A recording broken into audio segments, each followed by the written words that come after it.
All right, welcome back to another episode of Seminole Sideline 365. My name is KB, and with me and back is the old man. I hope everyone is doing well. Thank you for being with us. If you're new to the show or old to the show, please give the show a thumbs up and give us your questions and comments because we have a lot to go over tonight. We're going to be talking about, obviously, the recap from the Clemson game and three things I think I learned having watched that game and experiencing that loss.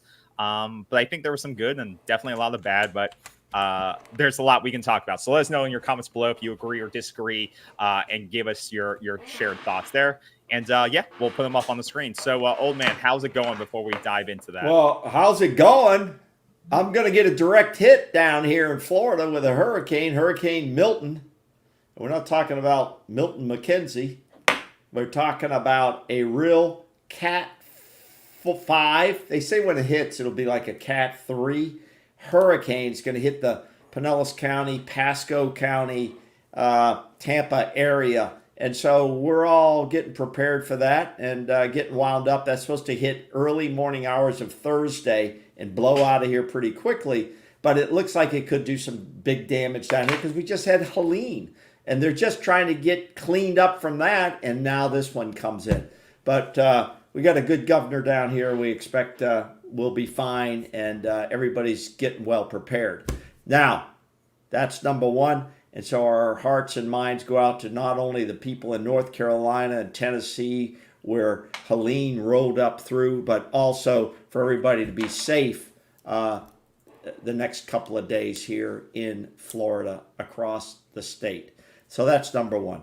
Number two, my special glasses, because I've been gone for 30 days, I haven't been able to do one game review. I would have put these on against Cal if we would have won, but I haven't been able to use them.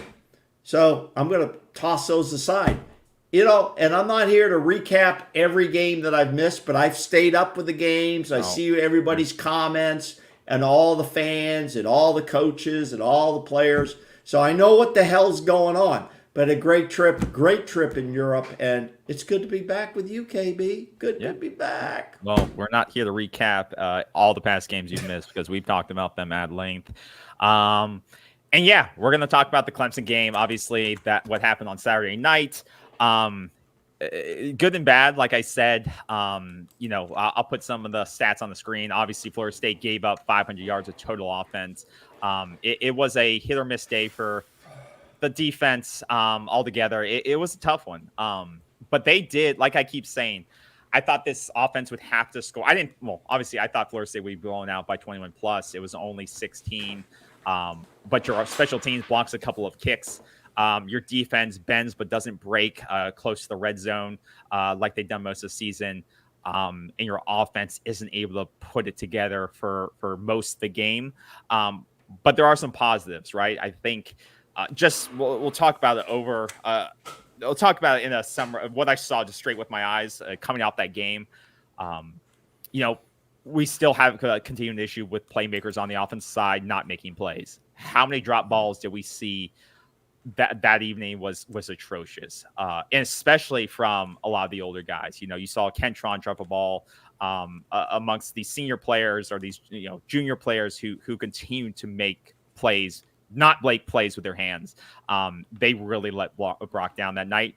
But the surprising part was the younger players who stepped up around him. Obviously, Landon Thomas had 100-plus yards and a touchdown. You saw Amari with another touchdown.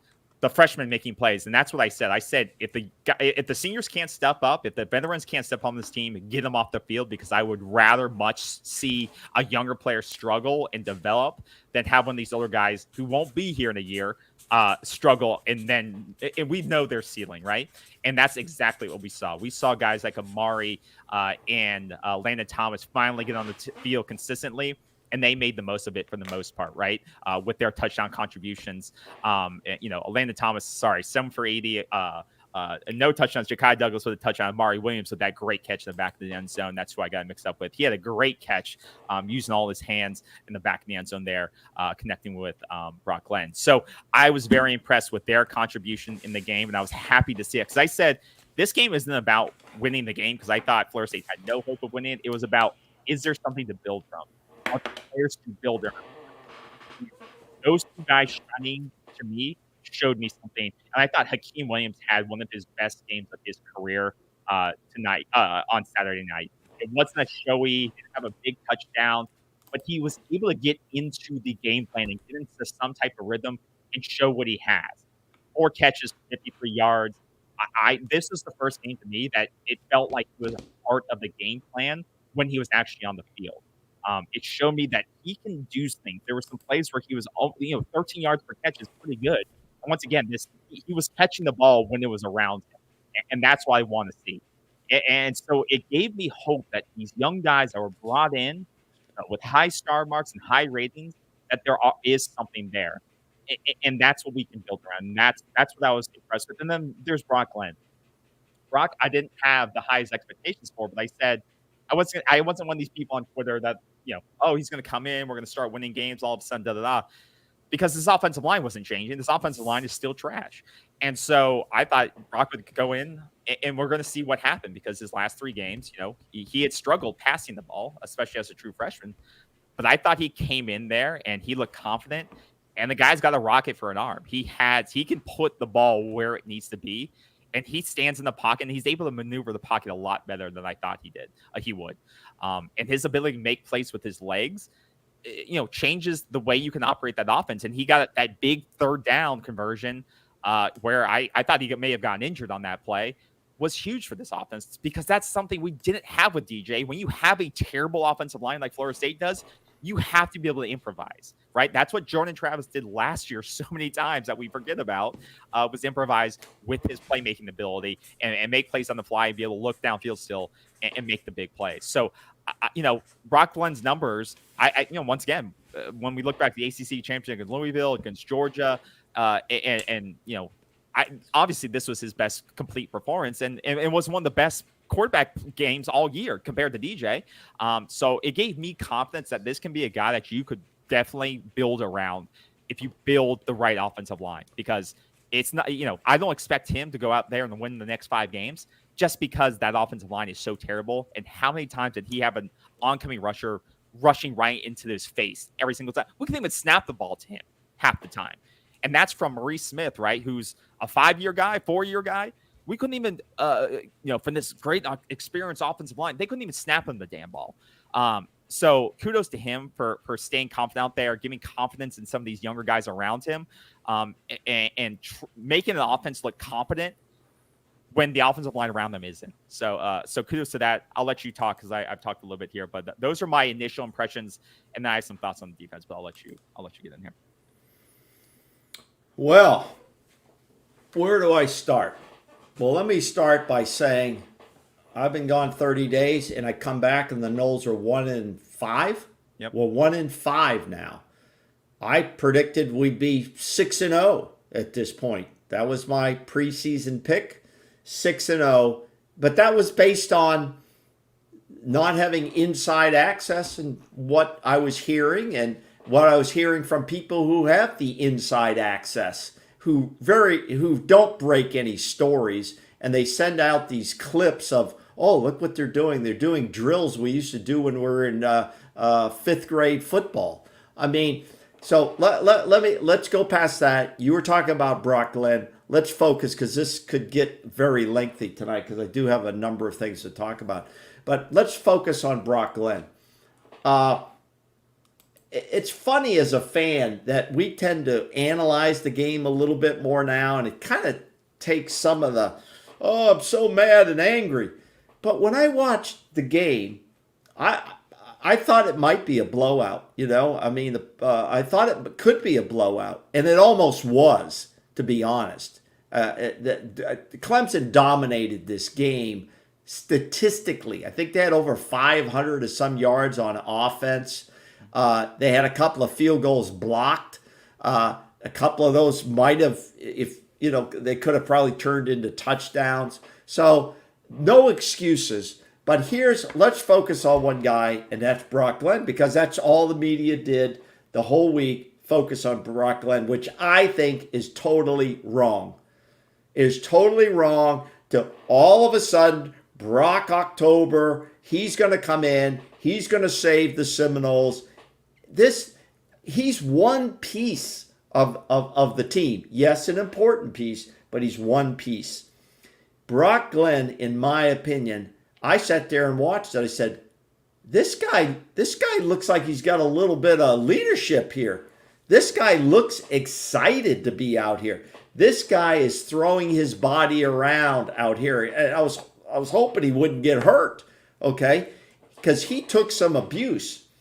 But he was leading from every inch of his body, 110%. He was leading this team, and he showed emotions of leading this team, whether they were, 3 and out or whether they were a touchdown. That was something that struck me, and a few people this week have been saying that. So I'm not repeating what they say. I'm going to tell you how I feel, and you speak how you feel. He gave me some hope or the ability to want to watch the rest of the season, because he made some plays. Sure, they had the 3 and outs. He wasn't going to win this game, and he wasn't going to lose this game. Brock Glenn, to me, showed enough to be given the opportunity to lead this team the rest of the year at this point. Okay, to lead this team, especially after the bye week against Duke. He has earned that now. This should not be where you're, all of a sudden, we're going to give Luke a chance now. If Norvell does that, he's going to destroy anything left of this 24 season, which leads me to say this. The 24 season is purely developmental now. It's purely developing and seeing which kids on this team, they're not kids, they're men now because they're being paid. Which men on this team, which players on this team will be here to play in 25? This is all about the 25 season right now. This is not about how many games we win or lose, because we're going to lose a hell of a lot of games. So who is going to make the squad for 25? That's the key. Well, right now, as far as I'm concerned, Brock Glenn is your quarterback until he fails in that role. He is the man, and he needs to be told that. He needs to be told that you're not on the bubble here, Brock, but you're going to get pushed. But listen, it's your game against Duke for sure, period. Win or lose, you're the guy. You don't have to worry about if you throw an interception or fumble and get sacked that you're going to lose your job and Luke's coming in, because DJ's out for an extended period and should probably be out for the remainder of the season because he's not the future in 25, based on what I'm saying. Now, this is what I didn't hear a lot this week. I heard bits and pieces of it. I don't know what the hell everybody's so scared of. I've been saying it. You've echoed it some, but I have been yelling and screaming on the air and on Twitter.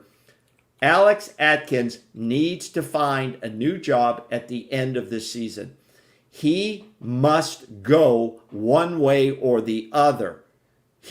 Hopefully somebody will give him a job someplace, because he cannot be part of this team. Okay, he's being paid a lot of money. I don't know what the hell his buyout is. $1 million plus. Okay. He's one of the highest paid assistants. He's got to go, because if you think we missed on DJU, what the hell would we say we didn't miss on Atkins?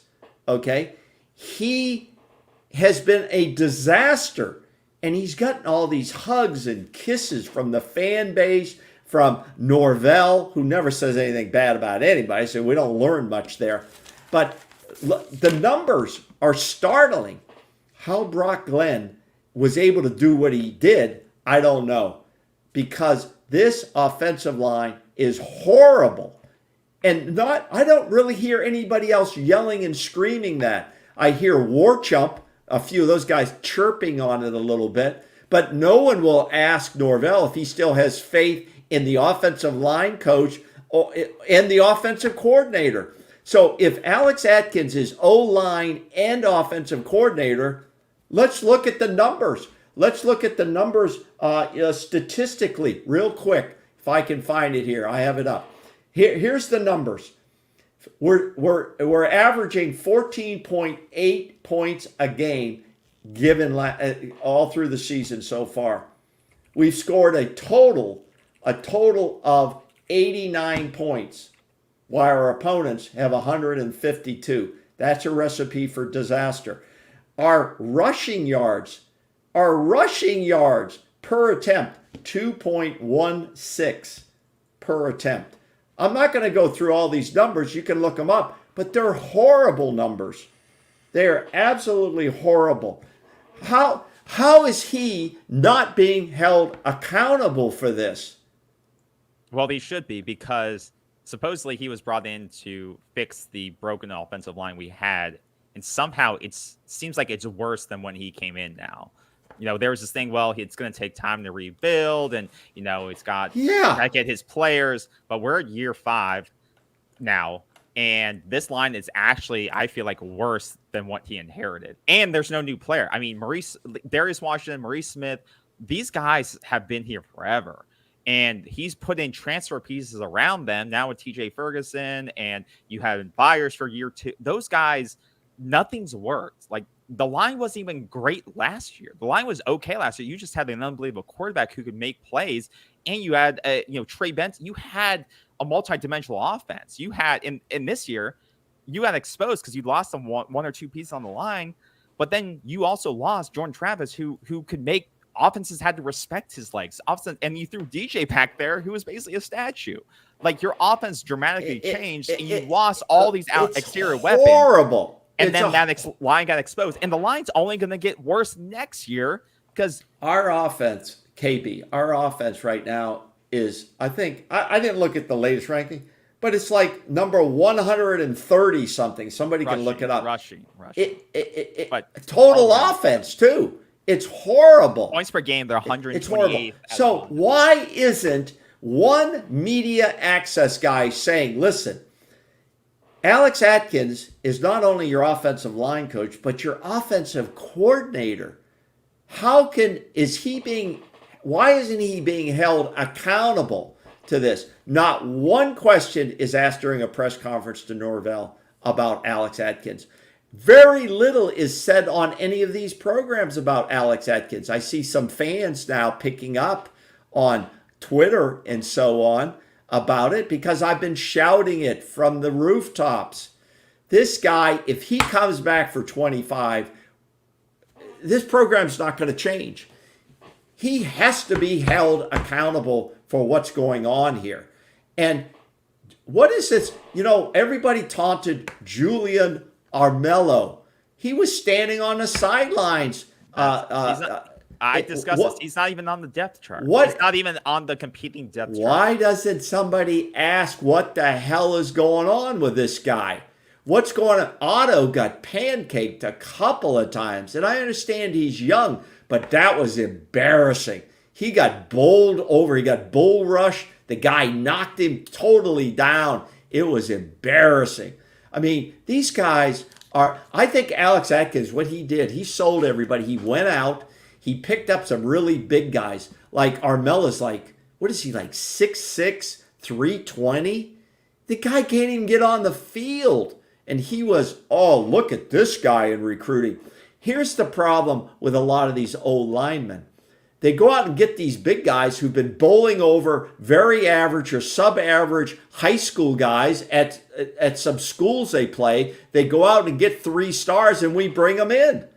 And none of them have developed. There's not one guy on this offensive line that you can point to that is going to play in the NFL. Not one guy. No, and Maurice Smith sealed his fate by all these stupid snaps over the head of Brock Glenn. Brock Glenn pulled one out of the sky. That it could have been a disaster. Maurice Smith and the rest of them at this point are not NFL caliber guys. No, they're not. They're not even college football starter caliber. You're right. They're not. The grades say, that's not me saying it. That's PFF grades saying it. It said, we discussed this on last show. If you listen to it, old man, terrible. These guys are not even above replacement level. They're not even backup level graded. They shouldn't even be on the field, much less playing.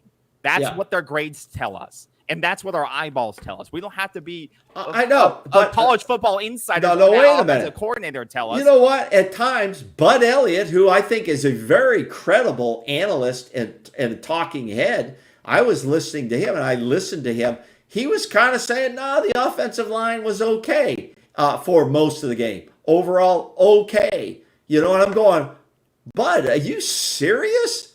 And not once does he bring up Alex Atkins being held accountable. I don't get it.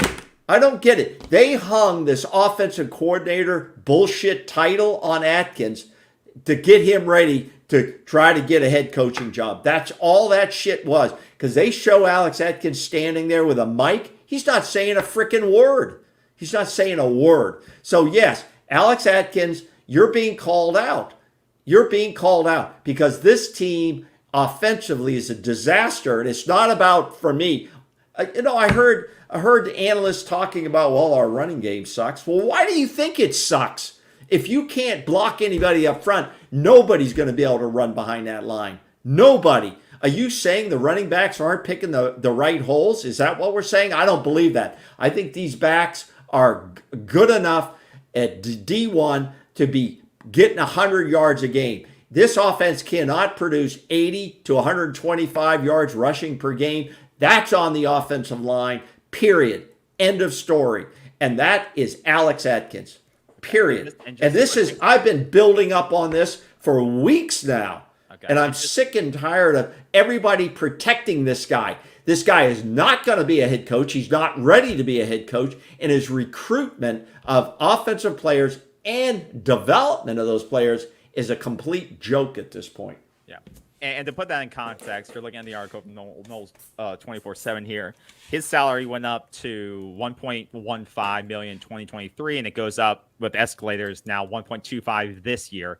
His final year is next year of his contract. So, if you're looking at it out, he's going into his next year. So that would be the decision, Mike Norvell. So he's still 25. He's still going to be our offensive coordinator. Well, this is part of the discussion we're going to continue to have is Mike willing to pull the ripcord on some of these guys? He better be willing to pull the ripcord, or his ripcord is going to get pulled. No, it's not, because you don't have. Well, I know the buyout. Do you have $90 million to buy his ass? No, I get all that shit. But you know what? You know what? He's going to be told by Alford. Alford is not some weak guy. Alford is going to tell him, you're going to make some changes in this. Why? You're going to changes in this. Mike Norvell. Mike Norvell is not Nick Saban. He's not one of the top coaches now. His whole throne has changed. Okay, he has lost the fan base. But Mike Alford also signed a contract that locks him in for the immediate future. Okay, so well, Mike Alford gave him $90 million. It's stupid. You see this done in college football all the time. That's what I'm saying. It's stupid. Mike Alford can go talk to him. All these contracts should be incentive laden. You don't even see the NFL do stupid shit like that with their coaches. Well, to go back to what I was saying, so you have at least one more year with Atkins, unless you're willing to buy him out, and they could have a further buyout than the 1.15. I'm sure of that. And then Adam Fuller, which we have to have a discussion about. He's on his wait a minute. Let me say this.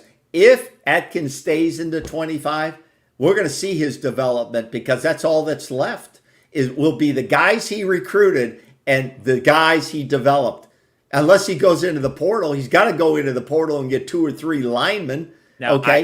And we're really going to see who Alex Atkins is. Who are we going to blame it on in 25? The running backs again? We're going to blame it on Cam Davis? We're going to blame it on Sam Singleton? They can't find a hole? Shit. These offensive linemen, they're horrible. Now, I have a couple of thoughts. One, I think he'll go take another job, because the house cards is really going to damn right he'll take another job to get out of this, so he can get away from the heat that's under his ass right now. That's why he'll leave. I agree with you there. The other thing to keep in mind too is that it's not like Florida State is under.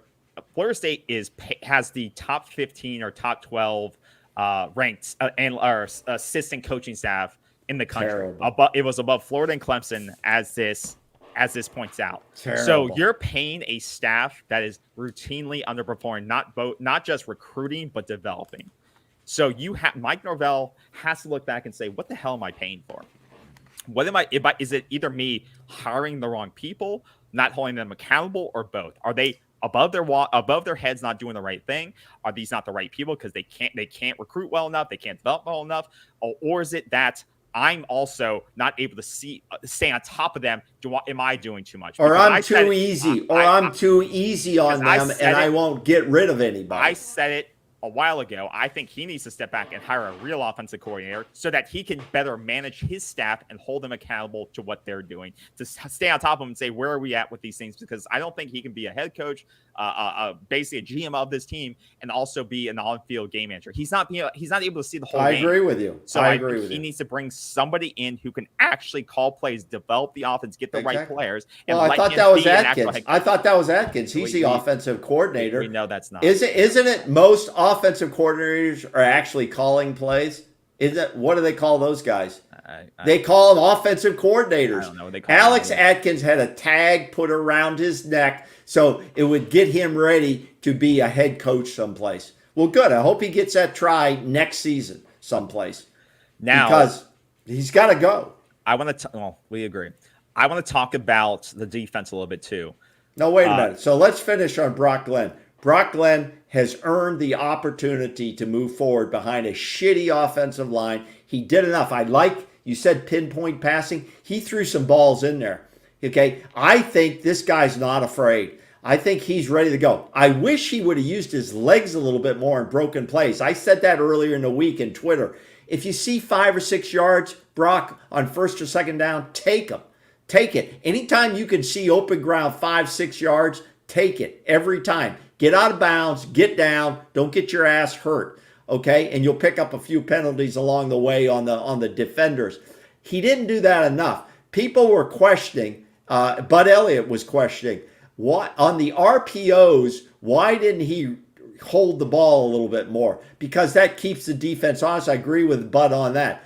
Why weren't there more design plays with him running the ball? I don't think you have to have too many design plays with him. If you're running an RPO, he has the ability to make the choice to run it or not. The other part of it is on broken plays. And with this offensive line, you have so many broken plays, he can just run anytime he wants. Yeah. So I'd like to see him use his legs a little bit more strategically, but he's earned the opportunity to keep moving forward.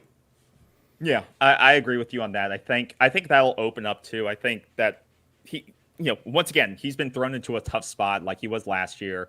And I think the game is going to slow down a lot more. I mean, you played a top defense. I don't think Clemson's necessarily going to win the national championship this year, but it's the best team you played all year. So, talent-wise and probably talent-wise all year and defensively. No, Clemson. They're not a national champ. They're not going to win. No, they're not. I think the best Dabo team defensively that you've played all year. I think Dabo internally didn't like the result of that game. He didn't like. They only got 3 points in the second half. No, 6 points. He wanted to blow Florida State out. Of course he did. Yeah. They only got 6 points, 2 field goals in the second half. Yeah. Okay, and that's not to say our defense was fantastic. No, but they did enough once again to keep the game in hand. I mean, if you score 10, 14 points in the first half, this game is close. This game. Well, we almost got within 8 points. We almost got within 6 points. Yeah. But then they come back. Clemson come back, and the guy breaks. Maffa breaks a run for 60 yards. This defense, especially the defensive line and other areas, is not solid. It's not a playoff caliber defense. Period.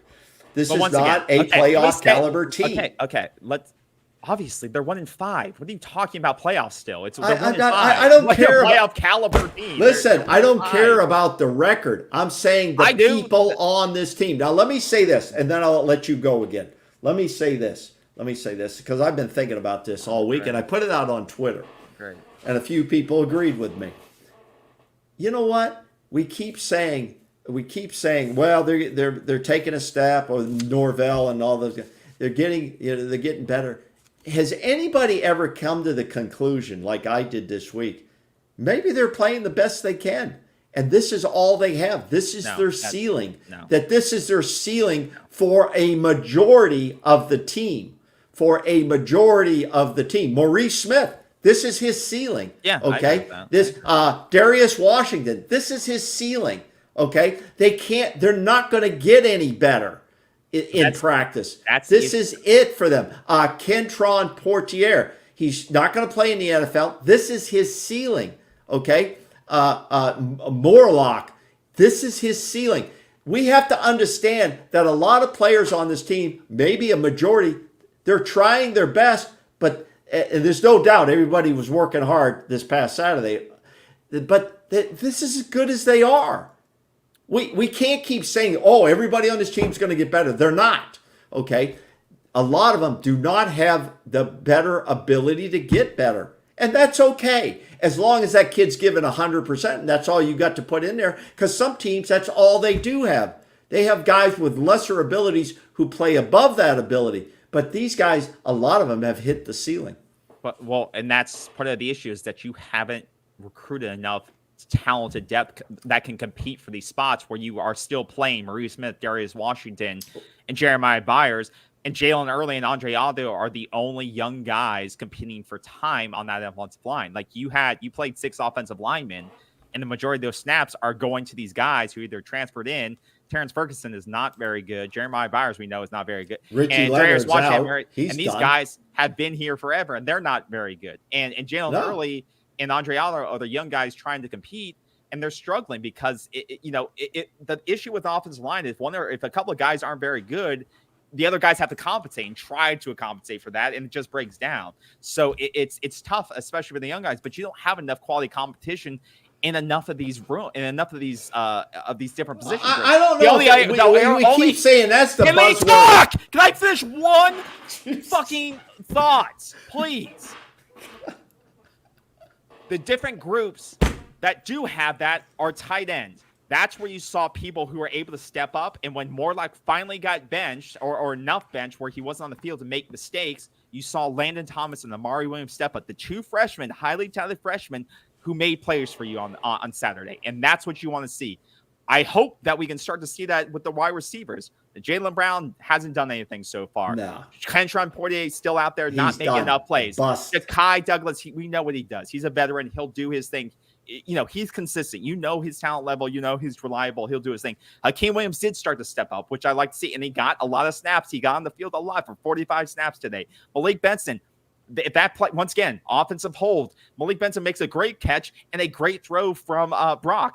That's something that can connect there. Otto had the hold. Yeah. So once again, Malik Benson, I think, is a good player. If he gets on the field and you have a quarterback that can actually air it out to him, we'll make some good plays. But there's not enough of these competitions where there's talent to press guys to lose their position. And that's where you most see that is on the offensive line side. And you're also starting to see it on the defensive linebacking, the defensive tackle end room, because those guys have struggled as well. So that is why I wanted to get out. And you hit on it where, people have hit their ceiling, but there's nobody to replace them because recruiting has struggled the last 3 or 4 years. There's not enough talent. We've got like, how many guys are on the offensive line? Like 15 guys are in that room. More. I think there's more than that. It's incredible that Alex Atkins, we're back on him again, could have recruited all these guys, have all these guys in the room, and these are the best 5 interior linemen you can put out there. It's shameful. How would you explain this? Oh, it's terrible. It's terrible. Bryson, Lucas Simmons is the only other guy. You brought Jacob Rizzi in to play potentially center, and he's not playing. Like, he's a senior transfer from Harvard. Is he really too bad of a player that he can't see the field? He can't come in there and play? Yeah, why is a veteran player you brought in why? Because he's not one of Atkins' boys. He's not one of his guys. I can't believe, why would you bring this guy in if he can't play above Otto? A senior veteran player from, he can't be worse than what we have. A guy, as long as he can't snap it over his head, he should be able to play, because all night that center position pressure was getting through. The snaps are going over his head. And then Terrible. Bryson Estes doesn't get on the field. Lucas Simmons, redshirt freshman, highly rated, can't get on the field. Julian Armella, we don't even know where he not even on the depth charts weekly. But you see him on the sideline, so it's not like he's left the team or injured. He's suited up. Where is he? Once again, these questions aren't being asked from anyone I see. Why are people asking about these guys? Well, they're not asking it. Like I said, KB, they have the access. And you know what gets me? And this is kind of a venting session tonight, and that's okay. That's what we're going to do, because I've been carrying this shit for a while, and you have too. You've been watching it, and I've been watching it. I don't. These media guys, War Chump, no. Those guys especially. I listen to them. I listen across the spectrum. And you know what they say? They try to come off well. I didn't know how to ask Mike this, because this is like, I didn't, I've gotten the eyes of Mike before, Mike Norvell before, and I didn't know how to ask this. Ask the damn question. They don't ask shit, okay? They don't ask, are you disappointed with your offensive line play this year? And if so, who would you hold accountable? That's a fair and professional question. Those guys don't have the balls to do that. Period. Yeah, I would agree with you on that, and they pretend. What burns me is they pretend like they're hard nosed when they're in there asking stuff. It's a joke. Yeah, these feel like simple questions that could be answered, but don't. These guys couldn't even come close to on the report beat for NFL teams. At least some of those guys will ask good questions. Yeah, I would agree with that. So let's talk about the defense now. We've hit on the offense. Like, I think we agree there. It's not great, but I think Brock does give, like you said, it's about evaluation in the future, and I think he's going to struggle. He's going to struggle moving forward. He's going to have some low points. We saw the interception. It was a really bad throw, but we saw some high points toward the end of the game. The team fought around him to end the game off, right? Let me add this, KV. Let me add this, because it's a thought, and if I don't get it out, I lose it. Is DJU has caught a lot of shit. Okay, I'm not asking for him to come back in the game. No, he's not the future, but he's caught a lot of shit from a lot of people. And let's say this, and I saw it on Twitter, and I hearted it and said I totally agree. There is no question about the heart of DJU or the character of who he is. Okay, there's no question about that in my mind whatsoever. Now, everybody can question his performance if you want in the last 5 games, if you want to do that. But let's be sure, and let's be let's be fair to say he has come in what he was sold to be, also a pretty good offensive line. Yeah. If he knew how shitty this line was, do you think he would have hesitated maybe? Yeah. I would have. I think he got sold. I think he got sold too. Now, I don't know how much money he makes. Of course, War Chump will never break a story like that, how much the guy makes. But he probably got sold too. We're going to have a really good running game, DJ. We're going to have a really good running game. We got a great line. We got a guy that's a potential All-American on here. Our line is a senior-based 220 snaps between the 5 interior guys. So you're not going to have to do much more than just manage the game. I bet you if the truth comes out on that, which we may bring on somebody who can talk about that a little bit. Okay, we're not going to get into that right now. But you know what? The truth will come out eventually of what the hell has gone on here. Because DJU, like him or hate him, he's put up, 10,000 yards of passing in his career. All of a sudden, he won eight games last year, 8-4 with Oregon State. Yeah. All of a sudden, the wheels just fall off this thing on his abilities. Something is not right. Something is not right, and it's not just him. So I have felt that way all week, and I'll give you a chance to comment on that. No, and I've said that for the last several weeks. I said he has not played well, and he should be criticized for that, but it's not just on him. It's about the receivers, it's about the offensive line, it's the coaches, it's the play calling hasn't been great either. So he has played bad, and he should own that. But it's not all about him. It's all the factors around him that also contribute to that. How many drops have we seen this season? We saw it also on Saturday. How bad has the offensive line collapsed around the quarterback position, and so on? How some of these play calls, you just scratch your head of like, sometimes we can get passes down the seam where you call those passes, and sometimes you just don't understand it. But then there's times where DJ would make the wrong read and hand it off and right into the gut, and there's a waiting defender there, and sometimes he wouldn't hold on to it and run. I think it was, like you said, I think he got sold on an offensive line and an offense that was similar to what Jordan Travis operated in. But once again, that's DJU and Jordan Travis could not be more polar opposites in terms of quarterbacks and play styles. I think it was a bad evaluation. I think it was a bad evaluation by Mike Norvell in bringing him in, because I don't think DJU fits in this offense at all. And I think, so I think there's Mike Norvell owns that one because he brought him in. He's brought in multiple quarterbacks that don't fit the system. You can go back to Mackenzie Milton, his first year here, and bringing that in, and that was a terrible experiment.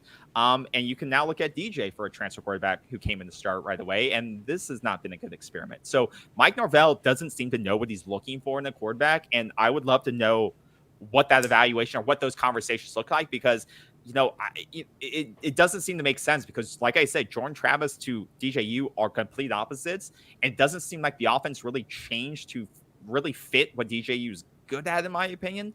So, we do have to start questioning Mike Norvell's ability to evaluate who comes into his offense quarterback-wise, because you look at A.J. Duffy, Tate Brodemaker, all these quarterbacks have not worked out so far. And that's why some people are tentative on Brock Glennon if he's the right guy, because this is another hand-picked Mike Norvell guy, and some people are haven't seen a Mike Norvell quarterback work out in this system yet. And you could say Jordan Travis, well, he wasn't necessarily a guy he necessarily recruited here. He was here already, so we can have that debate later. But I agree with you. It's not all on DJU. He didn't just have success for multiple years or function as a quarterback and then come here and go 1-4. Now, the real question should be, should Mike Norvell have pulled him out sooner? And I agree he should have. But, DJU was struggling for 2 to 3 weeks. The offense he wasn't was going to not do that. Functioning. He wasn't going to pull him. But as a head coach, you have to do that. You have to do what's best for your football team, and coaches across the country have done that. Whether it's pulling out for a game to reignite your offense, you saw how hard this offense played when Brock came in and play for fourth quarter, and I'm not to say that fixes the offense, because the offense isn't fixed at all. But I think Mike Norvell should have pulled. Well, I'll tell you what, the injury got Mike Norvell off a very prickly slope, okay? Because DJU was his guy. He brought him in. He's responsible for him, and he's responsible for the performance of this football team. That's what he's responsible for. So he was going to ride DJU at least through that Clemson game. If DJU was available, DJU was going to play in that game. There was no way he was going to put Brock in there. But those 2 points contradict each other. You said he's responsible for the quarterback and he's responsible for the performance of the team. The team was 1-4 heading into the game. But Mike is not a guy who fires a lot of people, correct? Right? He does. No, he doesn't. He hasn't fired anybody. So why is he going to fire the quarterback that he handpicked to bring in here, even though things weren't working? He was going to give him, I said he was going to give him the Clemson game, and we were going to probably lose anyways. At that point, he probably would have maybe switched gears and go on. But he got bailed out on an injury, and that's unfortunate for DJU. He's a good kid. He's a good young man who's going to do well in life, whether it's football or whatever. Mike was going to ride that horse, and he got lucky, unfortunately, with an injury to his quarterback that allowed him to make the change. And that took Mike Norvell's stress level off, because now he had an excuse to do it. And that's who Mike Norvell is. He never... Finally, people, some of the media press guys are saying, well, if you go to Mike's pressers, you never learn anything. You never learn anything because you don't ask any damn questions, okay? That's why. Okay, even they're saying they're boring and you don't learn anything. Well, why the hell do you go? Don't show up then. Okay, it's ridiculous. But that was Mike's guy. Mike was going to ride that horse. And so the question is, let's say DJU's hand gets better. So what does he do then? What does he do then? And Brock is learning. Brock is in a learning stage for the remainder of this season. Brock is the future quarterback of this team for 25 if he allows him to develop through the next several games, whether we lose them all or not. Nobody gives a shit. It's immaterial. It's like the Georgia bowl game where we got blown out. The game's immaterial. There was nobody showed up for it, and so Brock has to have these games to develop. If he starts flip-flopping Luke and all this shit, he's going to have to go out and get another quarterback someplace. Well, and to that point, what brought up is that Mike Norvell said, I think today or on Sunday, he said they had plays built for Luke to come in, which is, I think, a bad call. Yes. It is very not conducive to what you're trying to build. Because what they're trying to do, KB, it's like they're trying to get everybody in so they don't lose a bunch of players. Okay? Well, the best players. They could afford to lose a number of players, but they don't want to lose the Hakeem Williams. You damn sure don't want to lose the two tight ends that was so good on Saturday. What's his name? Amari Williams and Landon Thomas. Yep. Landon Thomas looked like a damn pro out there. Yeah. Holy shit. All of a sudden, wait a minute. All of a sudden, the tight ends are wide open.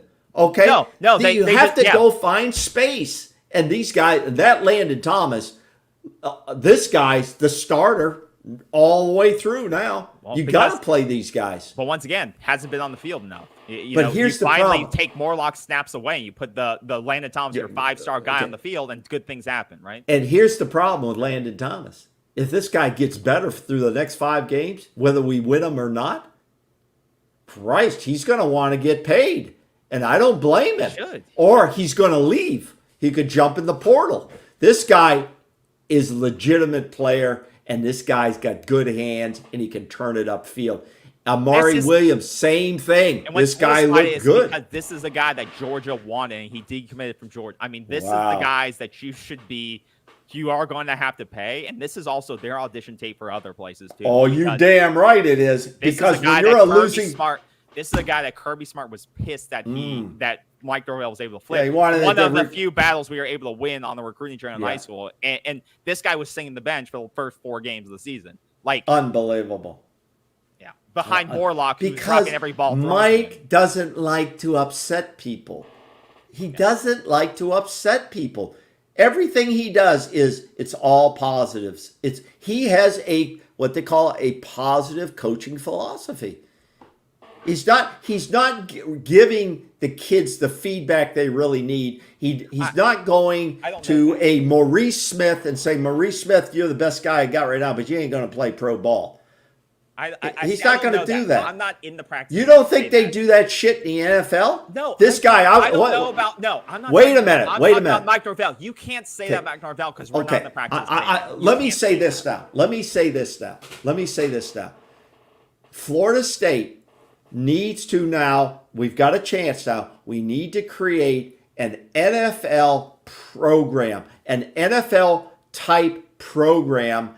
I don't care, guys are being paid, could have incentive bonuses, and guys can basically, if you're no good, you sit the bench. You can't cut the guy, because of scholarships and all this other shit.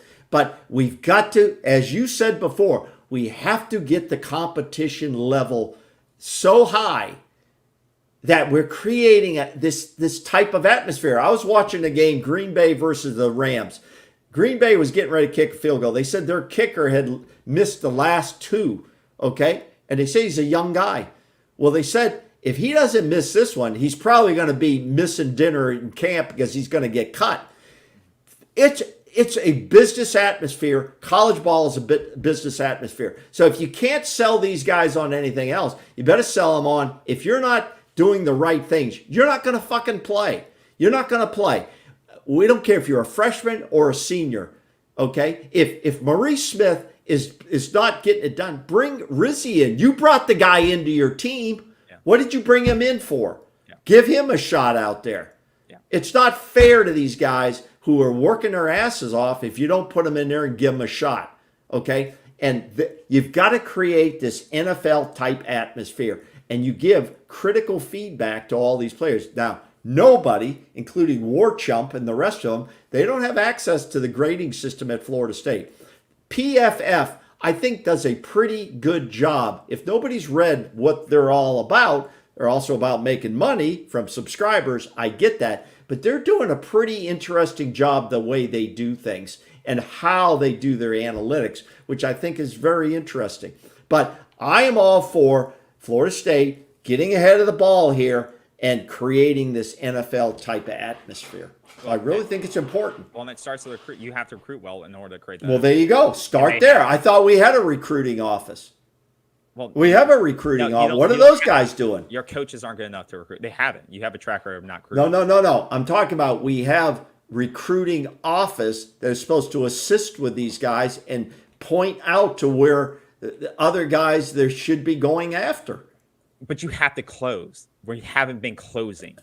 That's the issue. You're right. And Even you're right. in battles, they haven't been closing. That's the issue. Look at KJ Bolden at Georgia and what he's doing. That was a guy that you were bottom two, final two. How about Hunter at Colorado? Look, that was years ago. But once again, that is a playmaker that he changed. He's a program changer. Look at the guy at Ohio State, Elijah, the receiver there. He's making plays all over the field. That was a guy you were neck and neck with. There's these one-on-one battles you were in the top two for, and you couldn't close them on. You're not winning. And these guys are program-changing guys, freshmen that you're not winning on. Now you have won a couple of them. Landon Thomas is a good example, and you see the impact that he can have. But imagine if you had 3 or 4 of those guys. One at a receiver, one at defensive back, one at running back. Cam Davis is another good example, but he's only getting 8 snaps. Imagine if you had one at quarterback. You haven't had a highly rated. Luke's probably your closest one that you've had, but you need some of these guys all over the field. You can't just wish for one of these guys every couple of cycles. Some of these teams get 4 of them a cycle. And that's why Georgia and Alabama are so good, because they get instant playmakers. Well, I saw this. Cycles. Yeah, there was a number of recruit visitors, and they showed a couple of the offensive linemen who they were looking at, and they're all 3-star guys. We're not going to get any better with 3-star offensive linemen. You know how many, most average offensive linemen, 3 stars is what they get, okay? The big programs, the good programs, the playoff programs, the championship are getting 4- and 5-star guys. They're not even going to bring in a 3-star guy. Okay, unless they see something really special. So the guys I saw walking around that they were looking at, 3-star guys. Okay, if you can't be a 3-star offensive lineman, then you're really not that good, because it's very hard to evaluate. Most of these guys are 6'2" to 6'5", they're 300 pounds, and they're knocking around very average, sub-average high school linemen.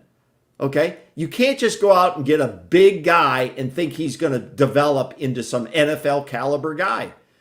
All right, because if you're not a 4 or 5-star guy, they're not going to come to your program, especially if they don't think they're going to get any bigger. Yeah. Okay, and I meant to look this up. Everybody was saying, well, who's the best offensive lineman we've had in a long time? You know who it was? It was a guy who left Florida State. Who's the guy that went to Alabama and he's playing in the pros? Brandon Dix. No, he's not in the NFL. No, shit. I can't remember. He left Florida State in the portal and he went to Alabama. He had 2 years, became Dickerson? like an all. Dickerson. But I thought he retired. He's still in the NFL. I believe he's still in the NFL. But there's a guy, goes to Alabama, becomes a star lineman there because he was one of our best guys, and gets the hell out of Dodge. That's the scenario we're facing. But if we continue to bring in the Armellas who can't get on the field. He's with the Eagles now. He's still with the Eagles. But there's a guy who went out and did well for himself. Yeah. So it is all about selfishness as well for these players. I don't blame them.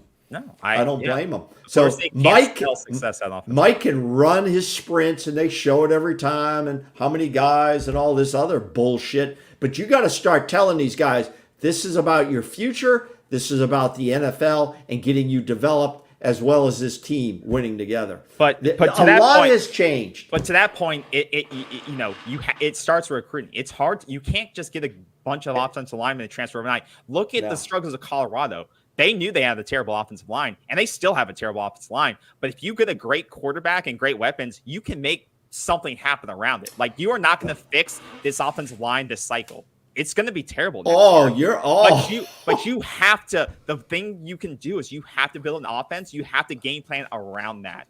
And I don't think this Florida State play calling has game plan around the deficiencies of it. You have to build an offense that knows you cannot block for more than a second and a half at tops. Right? KB, if the line is so horrible now with the 5-year guys that we have in 220 snaps, how many snaps are they going to have under their belt for the 25? Well, that's what I'm saying. You're gonna have to hit the drill hard and get experience and try to be the same way next year and build a better game plan around it. You're gonna have to make quick play offense. But because what they're doing today, and people called out, is you have these counterattacks, or you have these plays where you're pulling linemen and they're so damn slow and they can't do anything. They can't do it. And you're pulling linemen and they aren't capable of doing these plays. And why are you doing it? KB, when I started playing football as a little kid in organized league, the Police Athletic League, I was on the best team that they ever had. Okay, I'm not making this shit up. And I was one of the smaller guys on this team, but I played offensive line. They had the bigger guys running the ball. We would pull in those days, but we were quick enough to get out there and get on somebody, okay? If you're not quick enough to pull out to get to a guy, there's no sense running that shit, okay? You're just getting in the way of everybody and getting knocked down. It makes no sense. But you're right in what you're saying. Now, here's one thing I want to make sure of. In football today, D1, Power 4 football, Power 5, whatever the hell you want to call it, and the NFL, you must be a mobile quarterback, period. You've got to have the ability to use your legs. The days of Tom Brady, of just the drop back guy, they're pretty much gone. There are a few of those guys still around. But to have mobility, when you see 5 or 6 yards, 5 or 6 is all you need. Yeah. You got to have the guy that can pull the ball down, because most of these offensive lines now are getting roughed up by all these defensive linemen. And like you say, you got to, how long can you give your passer? 2.5 seconds? Tom Brady, I used to count how quickly he got rid of the ball. He got rid of the ball within 2.5 seconds. Yeah. 2.5 seconds, he could recognize where he wanted to go with the football. The bottom line, your quarterback, and DJU is not a mobile quarterback, and Jordan Travis bailed out this line. A lot. Bailed out this line on broken play runs. That's not a design. That's a jailbreak, and he has the legs and the speed and the agility and the quickness. That's the quarterback you will need going forward to have a playoff consistent program. Well, and to transition to that, you also last year had a dominating defense, and you don't have that this year. So last year, you had the combination of Jordan Travis along with great weapons, because making that comparison, Colorado has a terrible offensive line again, but they have big weapons on offense. So if things break down, you guys are all across the field that you can throw it up to and make big plays. That was like Florida State last year. You had Keon Coleman, Johnny Wilson. You had Trey Benson. You had guys all over the field. So if things broke down somehow, you still had guys you could throw it up to who could make big plays. And Sanders can run the ball. And Shandu Sanders, he can run the ball. That's what I'm saying. It's very similar to what Florida State was last year when you didn't have great offensive line play. Right. And on the flip side, you had a defense for Florida State that was dominating, that could keep you in games or shut down when you needed to. This year, Florida State does not have that. They don't have a dominating defense, and they don't have a quarterback who's dynamic enough, or playmakers, consistent playmakers, because of the drop balls and guys you don't have those guys. Let me ask you this. Do you think Mike Norvell got conned by Atkins that our offensive line is going to be so good, all these snaps, that we can bring in DJU, who we thought could run some, but he would be fine with this? Do you think he got conned? If he got conned, that once again speaks to the fact that he is not on the ground enough and he's trying to do too much. That means he's not on the field or looking at practice tape or whatever. That means if he trusts the guy to say, oh, yeah, we got this, that means he's not in the weeds enough. And I don't think Mike's like that. But if that's where he was like, I trust you on this, that means he is too distracted to see it for himself. And so once again, it speaks to the fact that, he needs an extra eyes on just offensive coordinating and seeing this tape to report back to him so that he can hold every position coach accountable. Because maybe that is the fact. Maybe he did get conned, but that's on him ultimately. That's on him ultimately. Oh, yeah, he owns to speak that. So, because I think honestly, like if Florida State went after and got the quarterback, and we had this debate, which quarterback do you go after? Do you go after the guy that went to Miami? And I think Florida State probably wins is probably 4-1 right now, or 3-2 because of his mobility and his ability to make plays with his legs or be athletic, right? I think that quarterback, and that's where I would love to have been in the discussion of making why do you not pick? And his name is escaping my mind, of course, right now. Cam Ward. Yeah, Cam Ward. Exactly. Why did Mike Norvell not see Cam Ward as a better fit for this? Because he is more similar to what Jordan Travis was than what DJU is. Was it just purely? Who says they didn't go after Cam Ward, but his price was too high? We don't know that because nobody. Once again, that's where you have to pay. The most position, the biggest impact position on your field is quarterback. And that's if the guy wants $2 million, you pay $2 million because we saw what can happen. That the quarterback position alone can negate your offensive line. The worst of your offensive line. We see it. Like I said, you see it on Colorado. Well, I don't want quarterback. They can negate some of the worst offensive line play. Not always, but most of the time. They can get out of jams. Yes, but you don't want to build your team around a quarterback that has to run for his life. No, I agree. You can't just say we're not. Holy the shit! Offensive line. But I think Florida State, if they had a Cam Ward type, you'd probably be 3-2.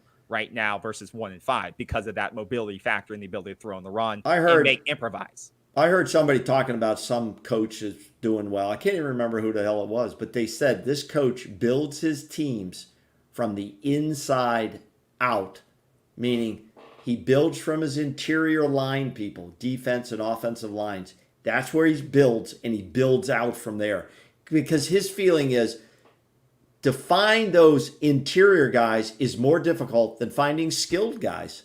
Okay? Yeah. And there's a lot of truth to that. There's a lot of truth to that because that's why they say in the NFL, they don't draft running backs too high. Why is that? Because there's a hell of a lot of them out there. Okay? Yeah. There's a few elite ones, but there's a hell of a lot. But to find that interior defensive guy, interior offensive lineman, very tough. And also, when they come around, you grab them. Also, if you take an average plus running back and put them behind an elite offensive line, they'll look like they're an elite plus. There you go. That's why they're willing to do that. So there's some truth to that. The thing here is, and I think it's been a good discussion. I really do. And I think it's been very candid, and we got emotional, and we got a little heated up there, and that's okay. Is we want this team to do well. Yeah. And I'll tell you what, the rest of this season is about development and finding the players who can start the rebuild in 25. 25, if everybody thinks they're going to be a playoff-bound team, I doubt it. I mean, the stats, the odds wouldn't show that all of a sudden, well, people say, well, we were 13-0, and then we went to 2-10 and 2-10. All of a sudden, we could rebound. Unlikely. That's unlikely because, number one, let's talk about what's going to happen now. You're going to lose a lot of your better elite recruits. I don't even know who the best recruits they have, unless that recruit will take the money and come here and say, I can play right away. I can start, because for some recruits, it is, I'll come in here, I can blow the rest of the competition away and get on the field and develop on the field and start putting my tape together. Okay. Yeah. So your top recruit right now is offensive line. Yeah. And what is he? Is he inside offensive line, 5-star? 5-star guy. Yeah. Okay. So that'll be an interesting guy. C.J. Wiley, he's highly recruited. Another receiver, 2 receivers, defensive line. Okay, You have 2 offensive line. Yeah. I think skilled players are going to be okay. I'm more, let's build from the inside out. Who else do we have? Payne Joseph, who's an interior offensive lineman from Georgia. 4-star guy. Yeah, 12th at the position. Quarterback Tramel Jones, who they like. Yeah. So that's it right now for 2025. Okay, 2 offensive linemen.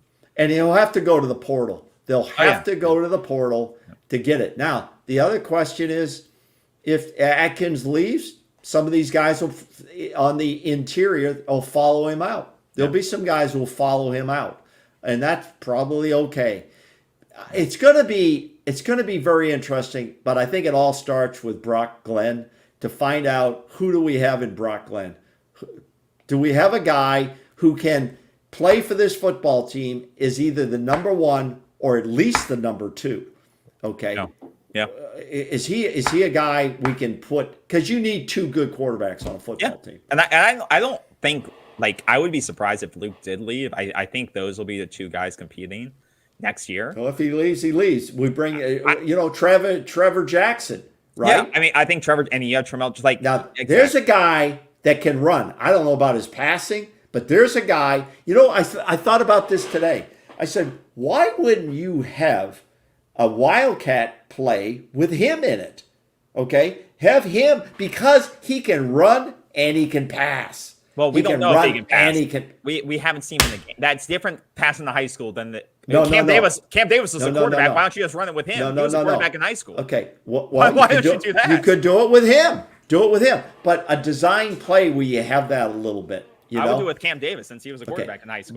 But what I'm saying is, we have to find out who belongs on this team and who doesn't. And that's going to go the rest of this year and probably part or all of next year, to be honest. I don't think. I think it's. I agree with you. Like the goal. The goal always is to try to win. But I think, of course, if you look at the snap count, they're going with the youth movement. You look at you look at receivers, Malik Benson, Hakeem Williams, LaWayne McCoy starting to get some carries up. BJ Gibson. I think you stop. Yeah, leave this up for a minute. I think you got to stop. Darian Williamson's out. He's a bust. Poor Kentron is a bust. I would start limiting theirs and go with these other guys. The guys I want to see Elijah Moore. I want to see him on the field. He's a true freshman who they liked. I want to see LaWayne McCoy get the ball more. Those are the 2 guys. Give them the snaps. Let's see what they have. Let's see if they're ready to play. To your point, Brian Courtney on the tight ends is always giving you 100%. He should play above Morlock. Morlock's done. He's a bust. Yeah. He doesn't have the hands. He's got the size, but his hands suck. Yeah. Take those. Give him 25 and let these. Let these 3 guys. Courtney's a multi-skilled player. Now let's look. Yeah. We've talked about offensive tackle. We've already talked about that shit. Let's talk about the defensive ends here for a minute. Pat Payton so far is.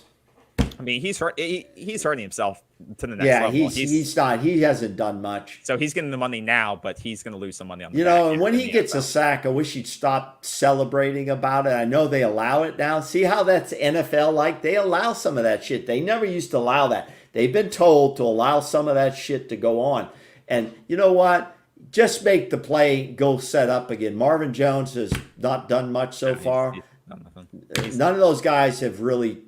How many sacks do they have on the season, that group? Not many, because look at 3 or 4. Yeah, not except for the Cal game. That's when everyone looked good in the Cal game. But of course, that was the worst offensive line you're going to face all season. It was like outside of Georgia Southern. But you look at plays like this, where you just totally break look down. at that. Look, he doesn't hold the edge. No.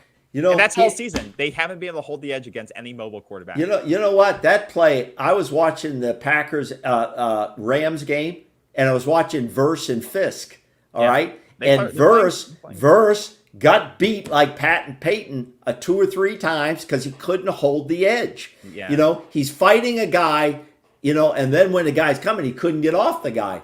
Yeah. Fisk had a pretty damn good game. Fisk's doing pretty well. They're both having pretty good season. No, I know that, but I'm just saying the defensive ends have to be able to contain and get off that guy. Yeah, and we can talk about the defense, since the defense, like you said, 29 points, 500 yards. They gave up a lot of yards and points. They're lucky it wasn't worse. No, they are lucky it wasn't worse. They did not have a great day, to say the least. And once again, Clemson's good, but they're not an elite offense. But you had plays like this. Like all season we've seen this. Like first down, third down, whatever it is.